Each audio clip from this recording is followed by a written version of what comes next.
Эфирда яңалыклар вакыты, студияда Лейсен Галиева, исәнмесез. Бүгенге чыгарылышның төп темалары.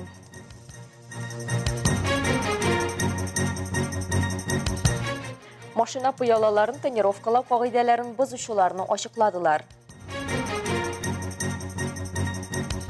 Жей лагерь чыры, каникулларны файдалы үткәрүнең бер усулы. Ознакайда бердәм фольклор көнен ничек бәйрәм иттеләр? Бу һәм башка темалар хакында бүгенге чыгарылышта.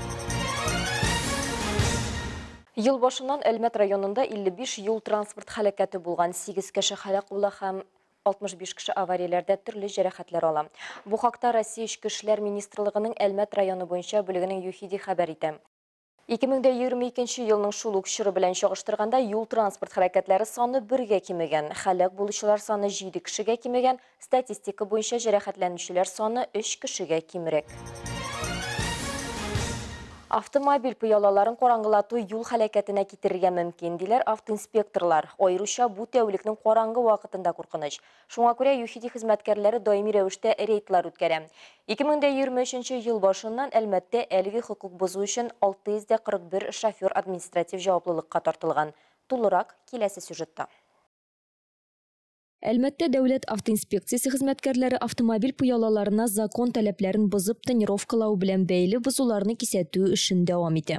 Чираттагы оператив профилактик чара барышында шәһәрдә әлеге хокук бозу өчен 23 машина йөртүче административ җаваплылыкка тартылган. Рейд барышында ЮХИДИ хезмәткәрләре машиналарны туктатып, тоник приборы ярдәмендә пыялаларның яктылык үткәрүчәнлеген үлчиләр. Ул ким дигәндә 70% булырга тиеш. Бу күрсәткечтән тыш тонировкалау шофер урыныннан күзәтүне начарлата һәм шуңа күрә авария хәлләре барлыкка килү куркынычын арттыра. Әлеге хокук бозу өчен административ штраф 500 сум тәшкил итә. Кроме того, сотрудник госавтоинспекции, выявивший нарушение, предупреждает водителя о недопустимости дальнейшей эксплуатации транспортного средства, затененными стеклами, и требует привести их в соответствии с нормативами. Административ материалдан тыш полиция хезмәткәрләре хокуксыз гамәлне туктату турында таләп чыгаралар. Аның нигезендә машина йөртүче хокук бозуны 10 тәүлек эчендә төзәтергә тиеш. На нарушителя будет наложен административный штраф в размере от 2000 до 4000 рублей, либо административный арест на срок до 15 суток, либо обязательной работы на срок от 40 до 120 часов. Госавтоинспекция напоминает водителям о необходимости неукоснительного соблюдения ПДД и призывает быть крайне внимательными и осторожными на дороге. Башка темаларга. Әлмәт районы башлыгы Тимур Нагуманов социаль челтәрләр аша халык белән аралашу буенча иң яхшы район башлыкларының унлыгына кергән. Муниципалитет җитәкчеләренең шәхси сәхифәләрен комплекслы тикшерү нәтиҗәләре буенча Тимур Нагуманов интернеттагы популяр платформалар аша халык белән аралашуда югары нәтиҗәлелекне күрсәткән. Әлмәт районы башлыгы социаль челтәрләрендә шәһәрләрнең һәрчак тыңнарга һәм аларның сорауларына һәм искәртмәләренә тиз арада җавап бирергә һәрвакыт әзер. Халыкка муниципалитеттагы мөһим вакыйгалар, яңалыклар һәм үзгәрешләр турында мәгълүмат бирүгә зур игътибар бирелә. Бу гражданнарның районы тормышында актив катнашуына ярдәм итә. Интернетның популяр платформаларында эзлекле үсеше Тимур Нагумановка онлайн режимда гражданнарга ярдәм күрсәтергә, шәһәр һәм район тирәлеген яхшырту эшендә тиз һәм акланган карарлар кабул итәргә мөмкинлек бирде дип хәбәр итә Әлмәт районы башлыгы матбугат хезмәте. Балаларның һәм яшьләрнең рәхәтләнеп ял итә, күңел ача торган вакыты җәй. Лагерь чоры дисәк тә дөрес булыр. Мондый ял урыннары балаларның һәм үсмерләрнең сәламәтлеген ныгытуда һәм тәрбияләүдә үзенчәлекле роль уйный. Ел саен балалар сәламәтләндерү лагерьларында 200 меңнән артык Татарстан балалары һәм яшь-үсмерләре ял итә. Татнефть компаниясе ярдәмендә җәйге ял өчен барлык шартлар да тудырылган. Сменаларның ничек узуы турында алдагы материалда белербез. Sunflower oil. You learned the word. British pizza. Yeah, that's good. Балалар сәламәтләндерү лагерьлары бала өчен социаль мохитның һәм эшчәнлекләрне үзгәрү усулы. Яңа тәэсирләр белән тулыланыр өчен менә дигән мөмкинлек. Республикада 100дән артык стационар лагерь эшләп килә. Шул ук вакытта Әлмәт муниципаль районы территориясендә 11гә якын лагерь бар. We learned some new words about the supermarket, right? Some food. Yeah, and we also discussed what sections in the supermarket we have. Yeah, so let's look at the board. Җәйге лагерь күп мөмкинлекләр ача. Бу ял итү сулыгына түгел, яңа белем, уку һәм күнегүләр алу. Мәсәлән, Солнечный сәламәтләндерү лагерында инде берничә ел рәттән тел сменасы үткәрелә. У нас такая программа, что у нас изучается не только английский, но и турецкий, испанский, французский. Каждый день у нас какое-то либо мероприятие, нет такого, что дети сидят без дела. Что утром, что вечером у нас всегда день прям по минутам расписан.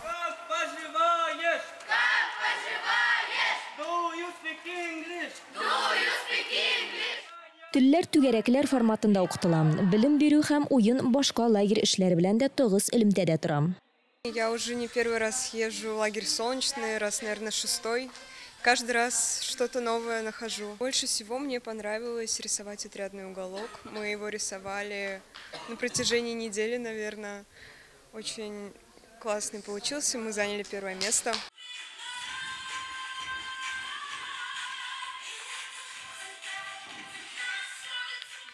Июль башында булган мәгълүматларга караганда, Татарстанның балалар сәламәтләндерү лагерьларында 100 меңнән артык бала ял иткән инде. Хәзерге вакытта барлык ял итү формаларының 180 оешмасы эшли. Анда 22 меңгә якын кеше ял итә. Ходим в спортзал, либо на зеленое поле, мы там играем, на зеленом поле играем в футбол, баскетбол. Общаемся друг с другом, в спортзале играем в волейбол, баскетбол, теннис, гольф.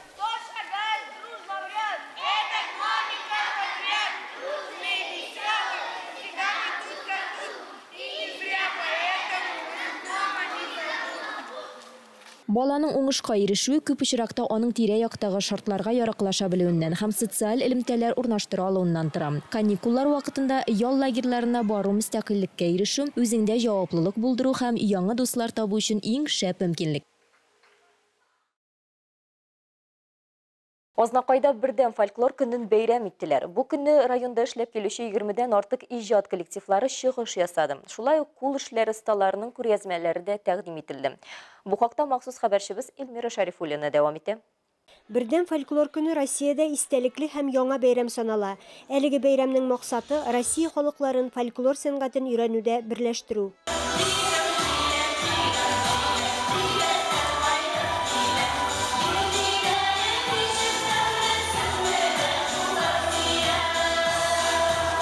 Тантананы ачып, район башкарма комитеты җитәкчесенең социаль мәсьәләләр буенча урынбасары Дамир Гыйләҗев үз тамырлары һәм теле белән горурланып яшәүче халык өчен фольклор бәйрәменең ролен ассызыклады. Без аны тормышта, тарихта беренче тапкыр үткәрәбез. Һәм иншалла 2нче елдан башлап, елдан башлап инде Алла бирсәләгән булса, бу бәйрәм ел саен үтәр дип санасы килә. Буны өчен эшләнә. Чыннан да безнең президентыбыз да, үзебезнең Татарстан рәисе дә быелгы елны битендә безнең халыклар дуслыгы елы һәм халыкларның менә шушы фольклор елы, гореф-гадәтләр елы дип игълан итте. Чарада шулай ук мәдәният идарәсе җитәкчесе Гөлсинә Хафизова, хатын-кызлар советы рәисе Эльвира Галиева сәламләү сүзе белән чыгыш ясадылар. Ознакайда бердәм фольклор көне мондый форматта әле беренче тапкыр үткәрелә. Алга таба ул ел саен билгеләп үтеләчәк дип белдерделәр җитәкчеләр.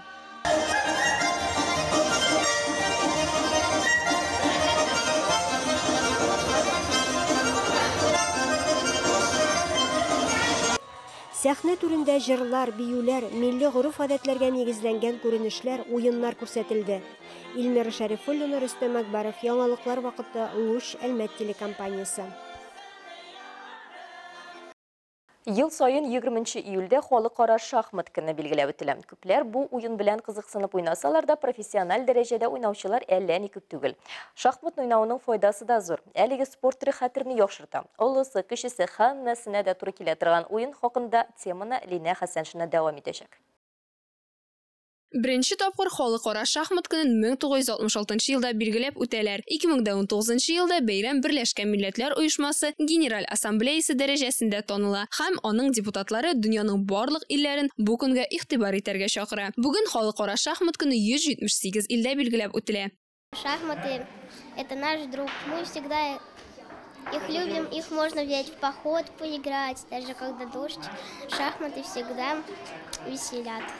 Дөньядагы иң көчле дип саналган шахматчылар 15-нче гасырдан бирле таныла. 19-нчы гасыр ахырында рәсми рәвештә дөнья чемпионы титулы кертелә. Аңа Вильгельм Стейниц лаек була. Дөнья чемпионнары исемлегендә безнең ил вәкилләре дә бар. Алар арасында Ботвинник, Карпов, Каспаров, Крамник. Хәзерге вакытта шахматның төп йолдызы Норвегияле Магнус Карлсон. Ул 2013 елда титул яулаган һәм инде 3 уңышлы яклау уздырган. Әлмәт шахмат буенча спорт мәктәбен үрнәк итеп куярлык. Биредә үсеп килүче шахматчылар бихисап. Мои любимые кумиры – это Магнус Карлсон и Тигран Петросян. Я пытаюсь победить тех, у кого разряд намного выше, и иногда это получается. 12-нче гасырда ук безнең илдә шахмат уйнау булганны дәлилләүче язмалар бар. Шахматны Петр I дә бик яратып уйнаган. Аның вакытында танылып та киткән. Илебездә шахмат тарихы үсә бару белән шахмат клубы һәр торак пунктта диярлек барлыкка килә. Я все-таки захотел развивать мозг, и я узнал про кружок шахматный, и я туда записался, и я уже 3 года хожу на шахматы. Шахматы – это самая умная настольная игра. Она развивает мозг. От шахмат есть достижения. Ты хорошо учишься в школе, хорошо знаешь математику и другие предметы. Уен ял итү, аралашу һәм күңел ачу чарасы гына түгел, көчле үсеш һәм тәрбияви инструмент та. Шахмат белән шөгыльләнү интеллектуаль үсеш өчен зур йогынты ясый. Шахмат уйларга өйрәнү өчен бик аз ысулларның берсе. Поздравляю всех шахматистов, которые даже, возможно, играли до этого и перестали играть. Они тоже шахматисты. Поздравляю их 20 июля с Международным днем шахмат. Но те, кто закончили играть, могут хотя бы на пару игр вспомнить то, что они тоже шахматисты. И тоже поиграть. Могут даже прийти в шахматный клуб. Или хотя бы поиграть в интернете. Желаю победы, чтобы выигрывали, все занять первое место и хорошо провести время. Я желаю, чтобы вы всегда были умными, хорошими, добрыми. И всего вам хорошего в жизни. Лина Хасаншин, Рафаэль Сафин, Яңалыклар вакыты, Луч Әлмәт телекомпаниясе. Бүгінге шулар иде. Мин Лейсан Галиева һәм монтаж операторы Динара Гайнутдинова сезнең белән сау булашабыз. Исән сау булыгыз.